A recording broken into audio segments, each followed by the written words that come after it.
ہر شخص کو اس کے ہنر اور جوہر کے مطابق جگہ دینی چاہیے۔ جاہل لوگوں کو مت مل ورنہ وہ تمہیں بھی جاہل بنا دے گی۔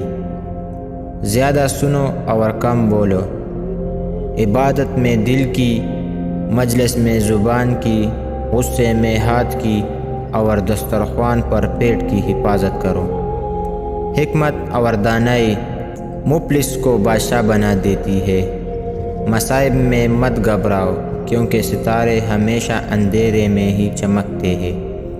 جو بات دشمن سے پوشیدہ رکھنا چاہتے ہو دوست سے بھی پوشیدہ رکھو، ہو سکتا ہے تمہارا دوست کبھی تمہارا دشمن بن جائے۔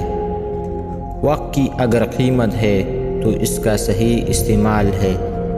بے وقوفوں سے دوستی مت کرو، یہ مشکل وقت میں تیری مشکلات میں اضافہ کر دیں گے۔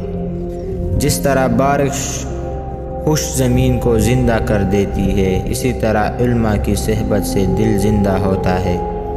بدگمانی کو اپنے اوپر غالب مت آنے دو ورنہ دنیا میں تمہیں کوئی بھی ہمدرد نہ ملے گا۔ جو بات تم نہیں جانتے منہ سے نہ کہو اور جو جانتے ہو اسے مستحق کے بتانے میں کبھی بخل نہ کرو۔